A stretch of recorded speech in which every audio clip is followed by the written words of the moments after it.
Boa noite, pessoal. Que Jesus nos abençoe e que possamos, em mais essa noite de quarta, né, nesse nosso momentinho das nossas lives de quartas, estarmos juntos, unidos, principalmente a Deus Pai, nosso Criador, a Jesus, o nosso Mestre Maior, e a todos os bons espíritos do nosso querido celeiro de luz, o nosso centro espírita, Nair Montes de Castro. Mais uma vez, que Jesus nos abençoe e ilumine. Espero que estejam todos muito bem. Mais uma semaninha aqui, né, pessoal? E a gente sempre tentando trazer um tema que melhore a nossa qualidade de vida, que enriqueça, né, essa nossa bagagem espiritual. E hoje nós temos uma convidada que está sempre aqui conosco, nossa querida amiga e psicóloga, a Gabriela. Mas antes de chamá-la, eu vou dar uma olhadinha aqui, que eu gosto de fazer sempre isso, para ver quem já está conosco e dar aquela boa noite individualizada. Albertinho, e aí, meu amigo e irmão, como é que você está? E Albertinho bota boa noite, família do Centro Espírita Nair Montes de Castro, porque realmente somos uma família. É isso que eu sinto, verdadeiramente. Eliane, como é que você está, Eliane? Tudo bom? A Vivian também, boa noite. Patrícia, e aí, Patrícia, tudo bem? Como é que você está? Espero que todos estejam bem. Espero que meu amiguinho Pedro esteja muito bem. Sérgio. E aí, Sérgio, daqui a pouco tem seu Fluminense, hein? Fica aqui. Não abandona a gente, não. Eu não sei nem que horas começa o jogo, mas não abandona a gente, não. Fica aqui, hein? Luciane. Boa noite, Luciane. Marisa. Como é que você está, Marisa? Espero que você esteja muito, muito bem. Silvia, minha querida amiga Silvia. Fiquei muito feliz semana passada, hein, Silvia? Como eu aprendi com a sua live, muitas informações legais que você trouxe, né? E eu saí realmente com uma bagagem muito maior em relação ao tema, tá bom? Elaine Santiago, também aqui, dando boa noite pra gente. Muita gente, a nossa grande família, Fátima Borges. Muito bom esse pessoal todo tá sempre aqui conosco, né? Aproveitando e dividindo com a família Centro Espírita Nair Montes de Castro, né, essas informações. E eu vou chamar agora a minha querida amiga e irmã também, Gabriela, para a gente começar o nosso bate-papo. E aí, Gabi, tudo bom? Boa noite, Leco. Boa noite, pessoal. Tudo bem? Graças a Deus. E você, tudo bem? Tá tudo bem. Estando a serviço, eu me sinto muito melhor. Isso é Isso bom, hoje né? eu posso dizer, né?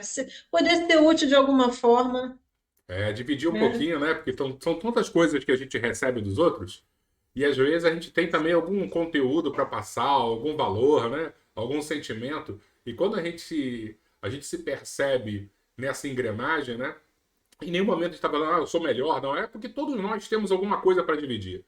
E aí, quando a gente se percebe dentro dessa engrenagem, é muito bom a gente se perceber também de uma forma útil nessa vida. E E hoje. só tem valor se a gente compartilha, né, Leco? Exato, exato. Se guarda só pra gente, chega uma hora que começa até a entupir os nossos pensamentos, né? A gente precisa sempre dividir. Porque senão não adianta nenhum conhecimento, nenhum sentimento é útil quando fica só dentro da gente. Ah, mas hoje eu não vou dividir nada, não. Com você e com vocês que estão assistindo, eu quero somar. É Nós vamos isso. juntar, unir nossos conhecimentos aqui, porque ninguém é sabedor de toda a verdade, né? A gente vai trocar, eu vou fazer pergunta para vocês vão construir um pensamento junto com a gente hoje. Boa, Vou boa. convidar todo mundo a participar. E eu quero participar também, porque eu tenho muitas dúvidas. E aí é interessante quando a gente fechou esse tema, quantas vezes e não só, provavelmente não só eu, né, mas todo mundo que está aqui nos ouvindo, nós terceirizamos as nossas dores, né, nossas preocupações, nossos sofrimentos.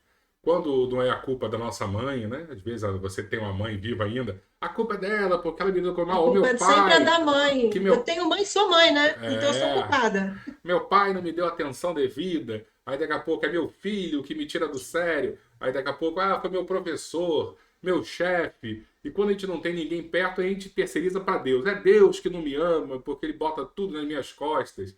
E hoje o nosso tema é ver onde está a nossa responsabilidade dentro das nossas dores, nossos sofrimentos. E aí eu já te convido para começar a falar sobre o tema, justamente para tirar esses terceiros, né, que a gente culpa tanto nas nossas vidas e tentar entender onde nós entramos na solução também dos nossos problemas. Então, vamos lá, vamos começar a pensar juntos. Eu vou começar perguntando, tá? Para você e para todo mundo. Se tem como nós nos eximirmos da nossa responsabilidade sobre nós mesmos? Para mim tem. Eu nunca gosto de Tem. olhar para mim como responsável. Eu passo o mico, né? O que se espera de um adulto, de um sujeito adulto, do indivíduo adulto, é que passe a assumir as responsabilidades, né? Isso principalmente marca a entrada na fase adulta. A gente, desde pequenininha, a gente vai tendo algumas responsabilidades. Depois elas vão aumentando. Quando chega naquela transição da adolescência para a idade adulta, que tem um grande choque, né? Isso está mudando, né? Até um tempo atrás, se esperava que a gente concluísse o ensino médio e fosse escolher uma carreira, né? Ou militar, ou que fizesse vestibular. Na minha época era vestibular, não era Enem. Não sei na sua, né? Também, também. Fazia vestibular, né? Então, escolher o que fosse fazer da vida e poder se manter por si. Por que que eu digo que isso está mudando, né? Porque eu não sei você, eu conheço adolescentes de 30, de 40 anos, ainda hoje, né? Que ainda não são responsáveis por si, ainda não se assumiram. Mas eu não sou diferente, não. Eu comecei a sair da minha adolescência depois que eu casei, com 30 anos. Até então eu era É, um mas garotão hoje sem você já nenhum saiu? compromisso. Eu tô tentando sair, sabe? A gente já começa. Tô com 47 anos, né? Então, e depois de ter filho, a gente enxerga o mundo de outra maneira. Não que eu A seja um gente é adulto convidado, né? pleno, né? Mas eu vejo nitidamente que minhas responsabilidades mudaram, principalmente meus medos. Porque eu era um jovem inconsequente totalmente. E aí, depois que eu tive filho, eu comecei a ter medo de morrer, por exemplo. Como é que eu vou morrer e deixar meu filho? E aí a Eu vida da também, gente modifica, né? sim. Eu passei a ter medo de morrer depois que minha filha nasceu. Eu ia pegar um avião, ela pequenininha, eu tinha que fazer uma viagem para São Paulo e eu travei. Falei, eu não vou. A minha mãe ia ficar com ela, falou assim: filha, você tem que ir, porque era, né, uma responsabilidade que eu tinha assumido. Era um dia só, mas eu fiquei com medo de morrer naquele dia. Então, procede isso aí que você está falando, né? A gente, quando consegue, essas fichas começam a cair, a gente começa a desvendar, né, esses mistérios que existem em relação a assumir responsabilidade. Eu sempre coloco para as pessoas aqui, os pacientes, vai que você gosta, porque tem responsabilidade que é muito gostoso ter. Olha nós aqui, né? Você está sofrendo para estar aqui fazendo live? De jeito nenhum. De jeito nenhum. Eu só sofro um pouco porque eu sempre fico ansiosa e nervosa. Mas é Mas inerente ao processo, né? os espíritos já falaram para mim uma vez, não tem muito tempo, que eu fui dar uma palestra aí na casa e eu estava muito tensa. Aí eles falaram para mim intuitivamente: minha filha, não é para você ficar assim, é para ser bom. Então, estar aqui é, é uma responsabilidade tremenda. Que a gente está falando, a gente está na internet, né? Então, quem vai saber o alcance disso aqui que a gente vai falar? Isso, Não tem exatamente. como saber. Público é público. Então, a responsabilidade pode ser gostosa. Você, no seu trabalho, tem responsabilidades. As pessoas que estão aqui assistindo também têm um nível de responsabilidade. Então, isso vendo a questão do sujeito, né? Nós encarnados. Agora, se a gente pegar no âmbito espiritual, a gente está, eu vejo, né, que a gente está tentando sair da infância, né, para começar a entrar nessa adolescência espiritual, que é poder começar a questionar, poder começar a assumir mais algumas responsabilidades e assumir as consequências daquilo que a gente faz. Da fase adulta, penso eu, não sei se estou errado, os espíritos que me corrijam. Nós estamos muito longe da fase adulta enquanto humanidade, Sim. falando Eu não do tenho dúvida disso. âmbito do espírito, né? Então, o que, que dá para a gente pensar em relação a essa pergunta que eu fiz? Né? Se vocês quiserem falar também, eu estou acompanhando daqui. Não dá para a gente se eximir, né? Uma vez que você ingressa na doutrina espírita, por mais que você não esteja frequentando um grupo de estudo, fazendo nada mais aprofundado, com certeza, em alguma palestra, reunião pública, você escutou alguém falar que nós somos herdeiros de nós mesmos, que nós somos responsáveis, né, por aquilo que fazemos e devemos arcar com as consequências, reparar nossas faltas. Alguém, né, em algum momento já ouviu isso. Então, nós somos espíritos pré-existentes a esse corpo aqui. Então, a gente não pode, dentro de uma visão espírita, falar de saúde, de doença, olhando só para essa existência aqui, certo? A gente tem que olhar para um todo. Se somos herdeiros de nós mesmos, a gente vai herdar aquilo que a gente deixou, né? Não é o que. Eu não posso dizer assim, eu tenho, sei lá, dar um exemplo. Tem alguma questão no coração e isso vai se agravando e eu culpar o meu pai, que é cardíaco também, e o pai dele, que foi também. Eu, olhando nessa perspectiva mais ampla, eu posso afirmar isso? Que eu herdei isso do meu pai? Não. Se você é espírita e tem um certo conhecimento, você tem que enxergar, né, de maneira muito mais ampla do que simplesmente essa carga genética, né? Então, se eu for ao médico, né, que trabalha de acordo com a ciência, ele vai comprovar que existe em mim uma carga genética, né, porque esse corpo ele foi programado e ele tem uma carga genética, né, ele tem toda uma codificação, né, daquilo que a gente vai ou pode vir a desenvolver. Guarda esse pode aí mais para frente, que eu vou falar ainda dele. Então, olhando assim, realmente, a ciência comprova. Você tem carga genética, é uma preexistência, né? A partir da sua genética, você desenvolver uma doença no coração. Está comprovado. Só que se a gente abre. E detalhe. Aí o meu irmão, que é filho do mesmo pai, da mesma mãe, descende da mesma família, não tem. Aí eu penso assim, pô, esse papo de Deus não tá com nada, por quê? Eu nasci com uma doença cardíaca, o meu irmão não, né? Deus não foi justo comigo, né? Então já já está feita aí uma grande questão em relação a isso, né?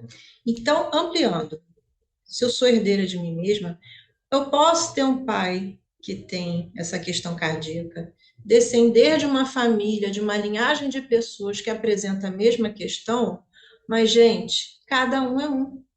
Espíritos únicos, criados simples e indivisíveis. Eu adoro essa parte. Eu acho lindo, que é a singularidade do espírito humano.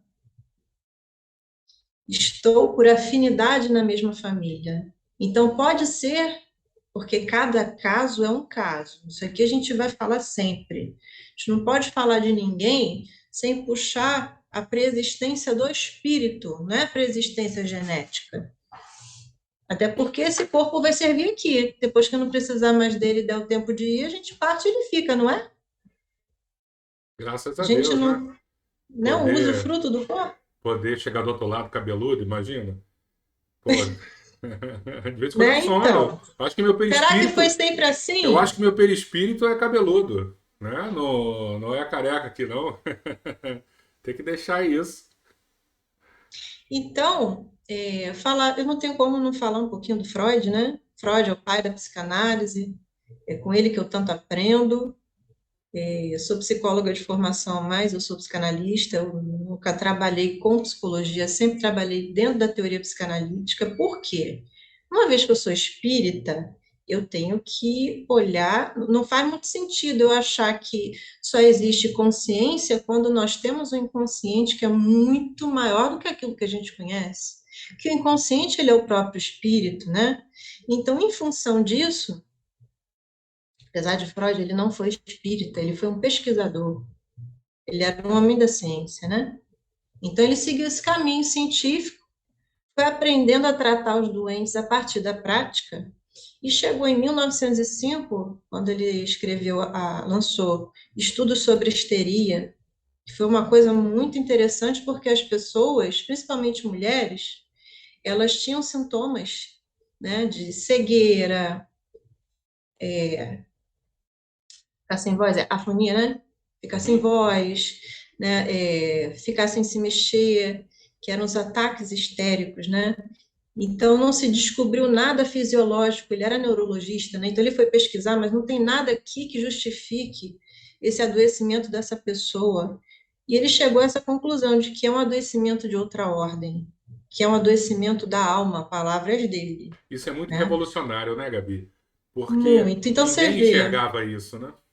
Não, você vê que ele foi muito criticado por isso, porque apesar dele não ser religioso nem espírita, ele era ateu, ele trabalhou com a alma, então era algo de outra ordem, né? Os tratamentos não precisam ser religiosos, não precisam ter esse cunho religioso. A própria medicina não é e ela é necessária, né? Então são coisas que andam ainda na humanidade paralelamente. Então, voltando lá no Freud, ele perguntou para a paciente dele, a Dora, era uma jovem, estava com as questões dela lá, e ele perguntou assim: qual a sua responsabilidade na desordem da qual você se queixa? Aí desbancou com a paciente. E você nisso? Porque eram só queixas, né? Ah, porque fulano, porque minha mãe, porque não sei o quê, Mas e você nisso? E até hoje, Léo, quando a gente pergunta isso para o paciente, ele quica na cabeça. Porque é muito difícil a gente assumir a responsabilidade Ainda mais sobre quando a gente nós. busca uma solução, seja médica, seja psicanalítica, psicológica, a gente está querendo uma solução rápida e externa, né? Eu não quero me transformar, não quero enxergar onde é a minha responsabilidade. Isso demora muito, é difícil, é custoso. Então, tu fala assim, ó, toma esse remédio que resolveu. Ou a questão com a sua mãe aqui é isso, isso. Assim, onde eu entro na solução do problema? Não, eu não quero saber. Né? Eu não estou Sim, pagando e você para isso. Eu não estou pagando você para isso. Porque você resolver, não que eu principalmente resolva. hoje, por isso que existe uma grande procura por terapias comportamentais. Por quê? Elas explicam, comprovam, reduzem o ser humano ao comportamento que é quantificado. Nosso comportamento ele é quantificado.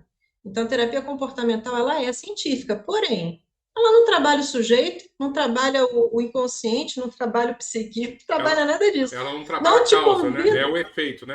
não. Você é posto para lutar contra o efeito, não com a causa, né? Sim, você vai ficar lutando e só que o sintoma ele se desloca, ele vai aparecer de outra forma, né? Porque ele não foi mexido no onde os sintomas são formados no simbólico.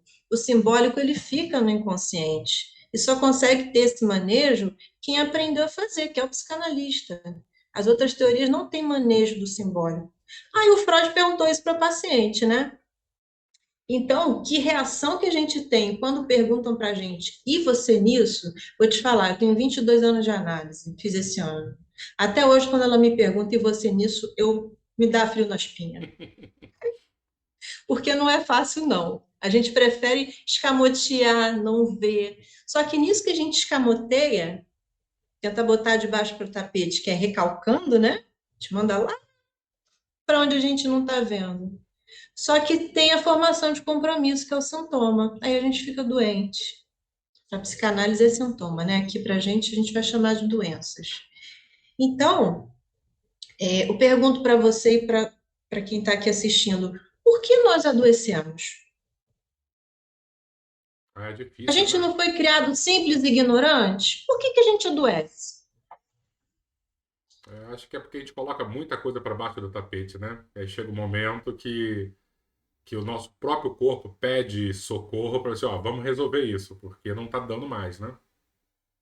Só que a gente já teve um corpo várias vezes e a gente continua adoecendo. É porque Que coisa, né? a nossa alma não aprende, né? Mas a alma, o que que a alma tem a ver com o corpo? Ela tá coladinha nele, né? Ela tá influenciando o tempo inteiro. A Joana diz assim: a pessoa é acima de tudo a sua mente. Acima de tudo. Ué, Gabriela, mas eu não sou um corpo, eu não tenho corpo, eu não olho no espelho e me vejo? Sim, mas isso aqui é uma parte ínfima do que nos representa. Aliás, isso quase não nos representa. Porém, tem resquícios de tudo que a gente já viveu, né? Por isso que se a gente falar assim, tem diferença de doença psíquica para doença física? Tem. Ao mesmo tempo, existe toda uma conexão. Se a gente, no nível encarnado, né, vendo só o momento atual, já se ouve falar nas somatizações, né, o câncer, que é uma somatização gravíssima, e outros tipos, né, se você se aborrece, se cada um que está aqui se aborrece, vai sentir um tipo de coisa. Ou a garganta vai começar a arder, né, ou vai sentir uma queimação no estômago. Então, aquilo que a gente não elaborou, não ressignificou, né? Deu novos sentidos. Se a gente não fica bem com aquilo de alguma forma, escamoteia, recalca, joga lá para o inconsciente. Então, aquilo que não foi dito vai fazer marca no nosso corpo, vai dizer, vai fazer uma inscrição de alguma forma.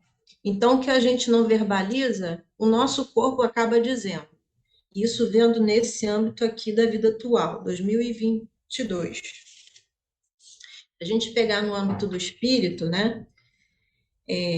Se a Joana fala, a pessoa é acima de tudo a sua mente, se nós somos o espírito e o pensamento é o espírito, como diz o livro dos médiuns, a nossa doença vem do pensamento, vem da nossa mente, que vai se imprimir no nosso corpo. Eu ia falar de geração a geração, é a geração de nós mesmos, né? Nós somos herdeiros de nós mesmos, mas de encarnação para encarnação, né? Então, tudo em nós é pré-existente. Você não foi antes nada muito diferente do que você é hoje, mas você pode ter se complicado um pouquinho mais, ou pode estar um pouco melhor. Quer falar alguma coisa? Eu queria fazer uma pergunta para você, porque você disse que muitas das vezes a gente tem algo para falar e a gente não fala, e isso acaba também nos fazendo mal. E aí eu te pergunto, né? Eu estou na fase que eu não quero mais bater boca, não quero mais discutir em diversos momentos da minha vida, mas eu não sei ainda engolir sapo, e aí eu sofro muito com isso. Qual é a solução? É claro que eu sei que a solução é a gente relevar, a gente perdoar, a gente ter compaixão, mas eu não estou nessa fase ainda. O que seria melhor? Eu, de alguma maneira, entrar num embate, né? Ou me calar e sofrer porque eu não falei, não botei para fora? Nenhum dos dois. Existe, procura um analista. Você vai ter um espaço sério, você vai falar, você vai ressignificar, você precisa dar nome para essa sua raiva, que não precisa ser diretamente para aquela pessoa que você, né, tá evitando ter esse contato, esse embate, né? E ali você vai dar destinos para aquilo que você está sentindo, você vai nomear aquilo que você está sentindo e coisas que você nem imagina que estão acontecendo dentro de você. Então, existe espaço para isso, né? Não precisa nem, o que eu não disse fica em mim. Mas não é que você vai sair brigando, vai na rua falar tudo que você quer para todo mundo, não é isso, né? Senão não vai dar certo. A gente tem a convivência social, tem todo o laço social. O verniz social ele é necessário, porque ele coloca limite. Então, você procura um espaço terapêutico para você se tratar. Né, Porque raiva é uma. isso foi uma ótima resposta, Gabi, e porque eu até já percebi também que muitas das vezes, por me segurar demais, não querer entrar em conflito e absorver demais algumas questões, até de frustrações, de não estar falando, às vezes eu explodo com uma pessoa que não tem nada a ver com a história, né? Então, o que você está falando é a gente ter um espaço semanal, o que for, para a gente estar trabalhando essa emoção para justamente não deixar acumular e passar para quem não tem nada a ver com isso, né? Eu mesma, uma particularidade minha aqui para vocês, eu já tive raiva de pessoas que depois de trabalhar muito em análise, eu não senti mais raiva da pessoa. Por que a pessoa mudou? Não, porque eu mudei. Aquilo que ela faz, o que ela fazia, não me provoca mais aquela coisa ruim. Então, eu tenho responsabilidade sobre a minha queixa. Eu fui cavucar e ver, nossa, qual é a razão disso existir? Resolvido, né? O que mais vai aparecer daí eu não sei. Aí são os próximos capítulos. Tem uma pergunta aqui da Luciane Lúcide, muito interessante. Uma dor sem diagnóstico após investigação clínica, né? Investigação médica, é caracterizada doença da alma? Quem fez a releitura do trabalho do Freud, né, brilhantemente, foi o único psicanalista que respeitou a obra de Freud, deu a continuidade e falou com as palavras dele, que é muito difícil de compreender inicialmente, mas depois que você entende, você olha para o ser humano de outra maneira, que é o psicanalista Jacques Lacan, é um francês, tá? Uma figura, mas assim, um ser humano incrível, um coração enorme. Quem se interessar em pesquisar, não o que falam dele, mas a vida dele, ele fala da falha epistemossomática. O que que é isso? É aquilo, é aquele ponto aonde a medicina não dá conta da questão humana. Existe uma falha epistemossomática, que é justamente isso aqui que ela está falando. Eu tenho casos de pacientes assim, com dor crônica, com isso. Hoje em dia tem um monte, né? Parece que o corpo, quando você escuta a pessoa, parece que o corpo dela está gritando. Já atendi casos de fibromialgia que a pessoa chegava aqui no consultório assim, ó, a expressão da dor, Léo, quase que dá para sentir a dor da pessoa, né? Tanto na aparência quanto na forma, tanto sofrimento impresso ali, quanta coisa que está entranhada, que não foi dita, que não foi elaborada, que não foi resolvida. De quantas vidas vem aquilo, não sabemos, porque o caso cada caso é um caso. Então, você vai fazer várias pesquisas, né? Vai fazer exames, o médico vai falar assim, você não tem nada. A medicina tradicional vai falar, você não tem nada. Quando você chega numa análise onde você é singular, isso que eu acho lindo também, né? A psicanálise vê o sujeito como singular. Eu lembro do espírito, único, indivisível. Né? Se a Zélia estiver assistindo, te dedico, Zélia, que ela adora essa questão da singularidade do sujeito, a singularidade do espírito. Então, se olhar para aquela pessoa, é lógico que tem alguma coisa ali. E a pergunta que você tem que fazer é: o que que tem aí? E começar a abrir. Aí o analista começa a pegar, porque a gente tem os equipamentos, né? Não dá para ver, mas tem bisturi, tem agulha de sutura. Como é que a gente faz isso? Como se fosse uma cirurgia através do campo da transferência, que eu já falei da transferência aqui em outras lives, né? Então, assim que se trata a alma humana, no nível do simbólico. Não é falando assim, ai, dói aqui, minha dor é assim, minha dor é assada, passa isso, passa aquilo. Lógico que tem que passar. Se está doendo, essa dor ela precisa ser suprimida. Em muitos casos, de muitas doenças, a medicação ela é necessária. O ser humano precisa da medicação. Deus permitiu, gente, que existisse o médico e o remédio. Só que aqui a gente está olhando para um campo onde a medicina não alcançou, né, que é do espírito. O espírito não pode ser quantificado, né? Como é que você vai mensurar o espírito de alguém? Se cada caso é um caso. Como é que você vai comparar? Vai ficar uma comparação desigual? Eu não sei quanto tempo de criado você tem enquanto espírito. Como é que eu vou me comparar com você em relação à evolução? É desigual, né? Vai que é uma coincidência, a gente foi criado no mesmo dia. Não sei. Não sei, Léo. Habitamos a mesma pedra. Tem um psicanalista, ele é psicanalista também, né? Espiritualismo não é espiritismo, né? Mas foi o único livro que eu achei sobre psicanálise em relação a essas coisas foi Renato Coutinho, Psicanálise e Espiritualidade. Ele fala assim: a mente abstrata constitui-se da matéria dos patamares mais elevados do plano mental. É a mente não condicionada, intemporal, infinita. É o self, como fala a Joana, né? Inconsciente profundo, ela também diz assim, é a que atua na percepção do pensamento livre. Livre o quê? Das amarras desse corpo aqui. Além de todas as ideias, emoções e sensações que sejam sutis ou de grande alcance. Então, aqui ele fala do inconsciente, né? O inconsciente, ele é, o termo que ele usou, não condicionado, intemporal, infinito, ele tem uma linguagem própria.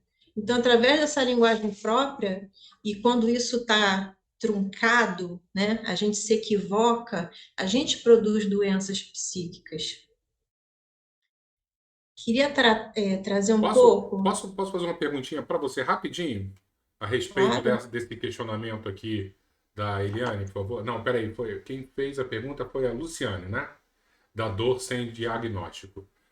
A gente frequenta junto uma reunião na quinta-feira, lá no nosso centro espírita, onde recebemos muitas pessoas que estão com diversos problemas, né? Eu queria que você falasse um pouquinho sobre essa reunião, até para dar uma visão bem característica da nossa casa espírita, com um enfoque bem espírita. Qual é a forma de tratamento, como é que a gente atua ali, porque às vezes a pessoa está passando por isso e pensa, opa, a solução do meu problema pode estar junto de uma psicoterapia, pode também estar dentro da casa espírita, né? O que acontece na reunião de quinta-feira? então, eu vou adiantar uma coisa que eu vou estar no final. Estou lendo esse livro que eu ganhei de aniversário, que é do Dr. Bezerra. Não ganhei do Dr. Bezerra, eu ganhei da minha irmã, tá? É, ele é um livro de 1920, foi lançado depois da morte dele, da desencarnação, né? A Loucura sob Novo Prisma. Então, ele fala justamente, ele fala da questão da loucura, tá? Enquanto uma das doenças da alma, esse desequilíbrio, ele vai, eu não terminei de ler, estou na metade, mas ele vai fazendo um paralelo, até onde a medicina explica, e explica por quê. O cérebro vai estar lesionado, né? No equipamento, a gente não sofre pelo mau uso do equipamento, o corpo. Se eu não usei bem numa vida, eu vou chegar com ele inteirinho na outra? Provavelmente não, né? A lógica é que não chegue. Então, ele fala que a loucura pode ser causada pela herança da própria pessoa, pela pessoa, ou pela obsessão.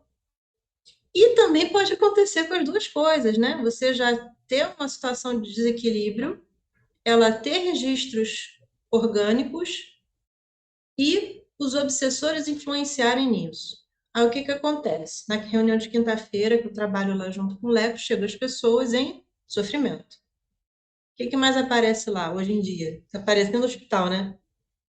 Casos de depressão e ansiedade, crises de ansiedade. Não estou falando da ansiedade assim, essa que eu senti aqui, né, toda vez que tem que falar em público, assumir uma responsabilidade, aquele friozinho na barriga, não. É uma ansiedade ruim, né? É angústia. Então, a pessoa entra em contato com angústia e muitas vezes deprime. E aí procura a nossa casa. Hoje em dia, muito menos por conflitos, mais por sintomas desse tipo, né, Léo? E a gente vê, depois que termina a parte presencial da reunião, nós atendemos os espíritos na reunião de desobsessão. E aí a gente fica sabendo como é que a coisa se desencadeou, né? O que que existe nesse enlace desses espíritos Por que que o obsessor, que a gente tende a olhar, a achar que o obsessor, ele é ruim. Isso não acontece, Léo? Eu Como, tinha bastante esse preconceito. Até um dia que um obsessor me chamou de demônio, que eu já fiz tanto uhum. mal, eu falei, opa, peraí, a gente tem que inverter o papel, né? Ele não é tão ruim assim. Provavelmente eu fui uma pessoa muito complicada. Não que eu seja muito melhor, mas provavelmente eu não faço mais aquelas coisas. Então, no passado eu era muito pior. E hoje em dia, de alguma forma, ele está querendo uma revanche. Então eu não posso olhar para ele e falar, ah, você é o errado da história. Tá todo mundo errado, né? Aí chegam pessoas também com insônia. Aí ela está falando aqui, Sônia Maria, se a insônia também é doença da alma. Vamos ver o seguinte: tudo que se manifesta na gente é nosso, tá? E o determinante é o nosso pensamento. Se existe uma ligação direta, pode ser que não, tá? Mas tudo que acontece conosco, de alguma forma, vai ser herança de nós mesmos. Então, se hoje eu sou uma pessoa extremamente angustiada, existe uma razão de ser. E essa razão de ser tem origem aonde? Onde que eu surgi enquanto espírito? No meu pensamento. Só que a gente não olha para isso assim, pá, pum, é tudo doença da alma. Gabriela está dizendo que é tudo doença da alma? Não. Eu estou dizendo que a nossa alma é o que nós temos de mais determinante no nosso ser, que somos nós mesmos, tá? Alguma coisa a gente fez para estar enfrentando a dificuldade atual. Então, lembre o seguinte: é nossa responsabilidade. Tá com insônia? Investiga o que que é. Leco, nunca vi hoje em dia tantas pessoas se queixando de insônia. Pode ser alguma coisa mais grave, ou pode ser algum mau hábito, né? Só de não se preparar para poder dormir. Cada caso sempre vai ser um caso, mas sempre responsável por si vai ser o próprio sujeito, até mesmo pelo fato de permanecer com o problema ou buscar tratamento, certo? Certo? Ainda mais que você, né, a humanidade toda com uma certa dificuldade para dormir, você vê que e aumenta muito o número de casos, né? Chega um momento que você vê que Muito. tá todo mundo com esses problemas, né? Alberto está falando causa e efeito. Todo efeito tem uma causa, muito bem lembrado, Albertinho. A Elaine está perguntando, Elaine Sancler, a psicanálise dá conta das provações dos seres? Não. Quem dá conta da provação do ser é o próprio ser. A psicanálise, ela te convida a ser, a viver melhor com quem você é. E aí você poder criar condições de lidar com quem você é. Ajudei ou compliquei? Ajudou. Então, ninguém vai dar conta de nada que é nosso, gente. Não é psicanálise, não é o budismo, não é o espiritismo, né? O espiritismo nos convida a olhar para nós como nós realmente somos. É lógico que a gente vai avançando nisso, Leco, por camadas, né? Se a gente for olhar de vez para isso tudo, a gente não aguenta. Por isso que o bom Deus nos abençoou com esquecimento. Senão a gente pirava. Então, deixa eu trazer uma comparação aqui para vocês em relação à visão da medicina, à visão psíquica e à visão espírita, tá? O filósofo René Descartes, você já ouviu falar dele, Léo? Sim, Em 1637, ele disse assim: penso, logo existo. E daí, né, foi toda a fundamentação do pensamento científico. Só que ele definiu o sujeito da certeza, que não possui ruptura, sujeito da ciência, da racionalidade científica e da razão, da consciência. Esse pensamento foi fundamental para que a gente pudesse construir outros em cima, mas ele não resume o ser humano. Onde é que ele pecou? Ele não é culpado, tá? Então, vou até retirar essa palavra. Aonde que ele não avançou? Quando ele diz que é o sujeito da consciência. A consciência é o pensamento consciente do eu, do ego, que a Joana tanto fala, né? Que é, ó, o Lacan fala que o eu é do engano. O eu, essa personalidade que a gente constrói, né, para poder ter essa vida de relação, mas que ao mesmo tempo é tão importante porque nos organiza enquanto espírito. A gente vai saber uma partezinha sobre nós, porque a outra a gente não está tendo acesso. Só que essa que a gente não está tendo acesso vai interferir nessa organização aqui. Por isso que a gente tem tanto conflito. A ciência exclui o singular, o subjetivo, que é tudo que o espírito é, que é singular e subjetivo. Faz dos sujeitos indivíduos equivalentes uns aos outros, quando faz comparações, porque o método científico ele exige isso. Capazes de serem reunidos, né, os seres humanos, em uma única amostra. Quem disse isso foi a psicanalista, minha querida professora Gesiane Gonçalves. Na última aula que eu tive com ela, achei essa frase maravilhosa. Quer dizer que a ciência é ruim? Não. Ela atua numa área. O espiritismo não diz que é a panaceia, né, que é a solução para o mundo. O espiritismo vem apresentar uma verdade. Existem outras. E existem outras coisas que não são a verdade total, mas que são necessárias. A ciência salva vidas. Se não fosse assim, não teria vacina, né? Não teria os remédios, não teria tanta coisa.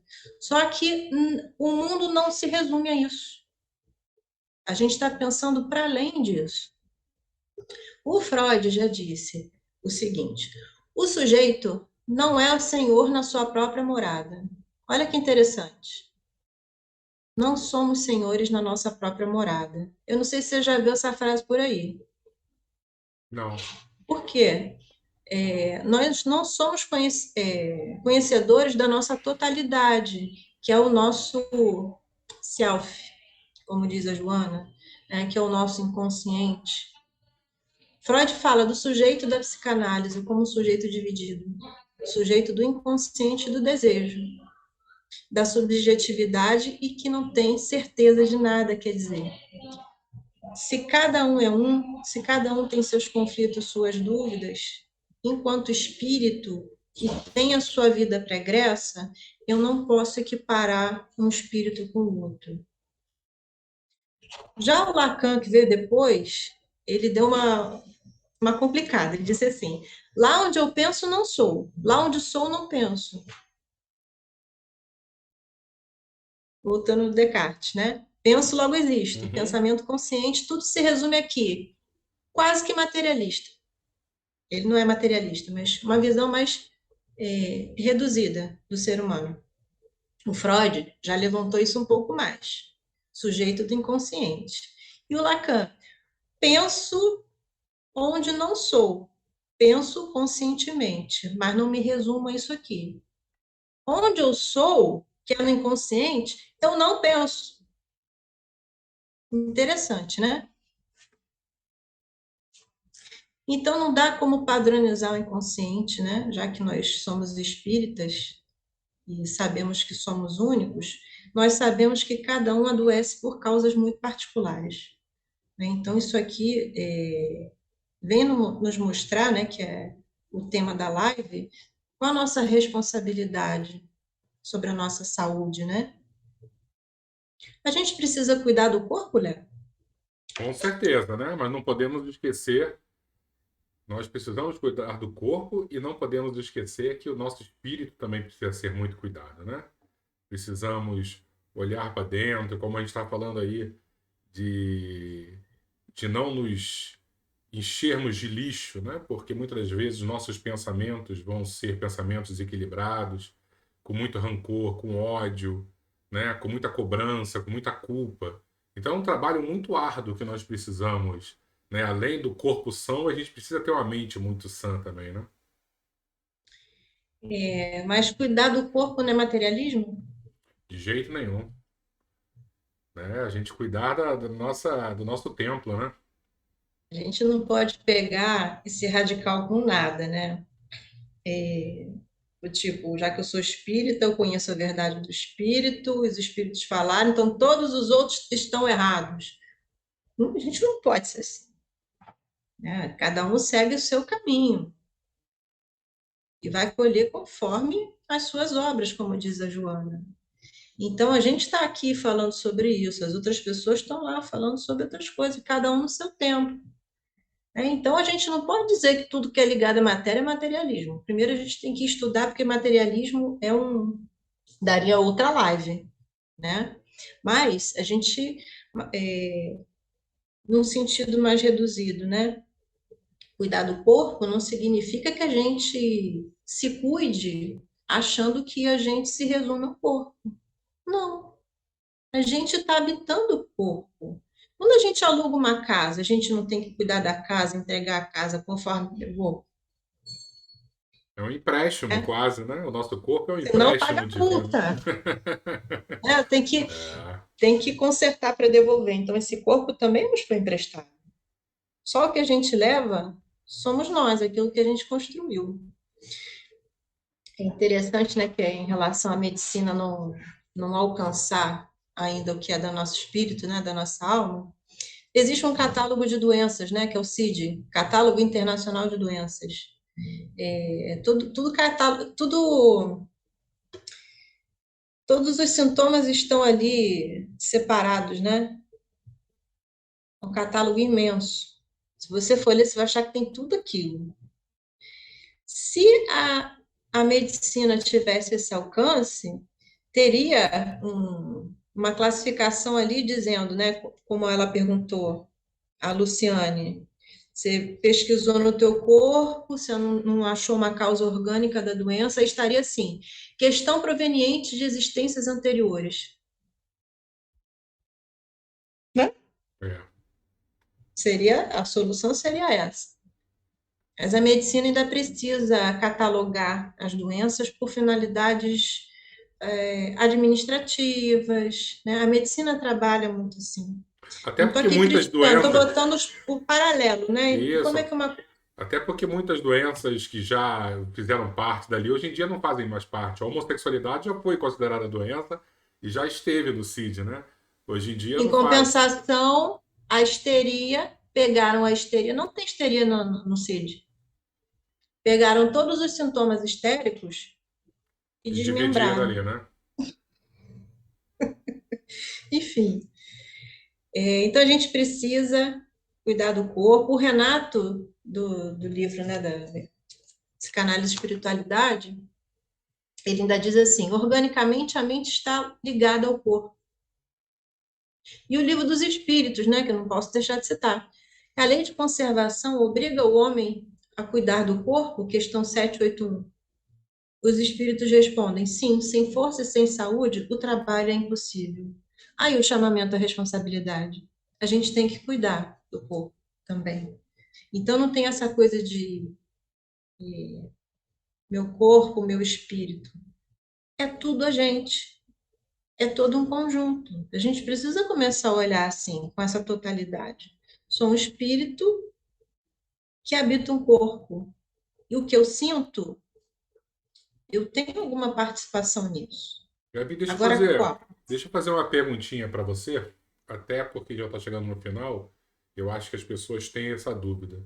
Onde entra o fator coração, né, no complemento das soluções dos nossos problemas? E aí eu vou expandir, além da oração, o passe espírita, né? Fala um pouquinho sobre a oração e o passe, já que nós somos espíritas, como é que isso interfere na solução dos nossos problemas, por favor. A oração? Isso, e o passe. A oração, ela traz a gente para um nível mais elevado de consciência, né? Porque a gente fica no dia a dia envolto, né? Quase que sugado pela rotina e pensando só no que tem que fazer, nas demandas, e a gente não eleva o pensamento, né? Porque quando a gente eleva, a gente consegue enxergar em outro nível, um nível perto da transcendência, né? Essa conexão com o nosso eu profundo. A prece tem o poder de fazer isso, ela tem o poder curativo, porque está escrito, né, que nenhuma prece vai ficar sem ser atendida. A prece, ela calma, por quê? Enquanto você entra num estado de vibração que a prece te convida, tem gente que não consegue, né? Não sei se você já conversou com alguém assim, que fala, eu não consigo me concentrar para fazer prece. Insista, porque uma hora vai. Se a gente estiver com o pensamento muito acelerado, ele vai desacelerando. Você pode não ficar zen, mas se você persistir, se habituar a fazer a prece, você vai ver como que muda, né, o teu campo vibracional, como que é gostoso fazer uma prece de coração.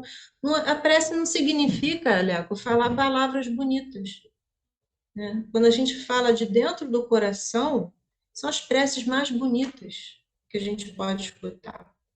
E o passe, né? O passe ele foi estudado, né, a partir do magnetismo. O passe ele tem função terapêutica de reequilibrar nossos campos energéticos, porque a gente tem, né? Se a gente for estudar sobre isso, sobre o perispírito, né? Não sei se vocês já fizeram live sobre o perispírito, já deve ter Uhum, feito. Na uhum. Casa Espírita se fala muito. Tem um livro que eu gosto muito, que é o Perispírito e suas modelações, que falam, né, como que o perispírito foi formado desde a parte biológica, né? Com essa constituição do nosso perispírito, que é o nosso corpo, é uma o nosso corpo é uma cópia do perispírito, né? É o nosso corpo em forma de matéria quintessenciada, uma matéria mais levinha, de outra ordem, né? Então, o passe tem essa função também.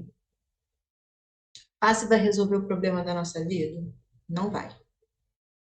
Até porque você vai tomar o passe, mas se você não se preservar naquele estado, né, que você saiu da sala de passe se sentindo bem.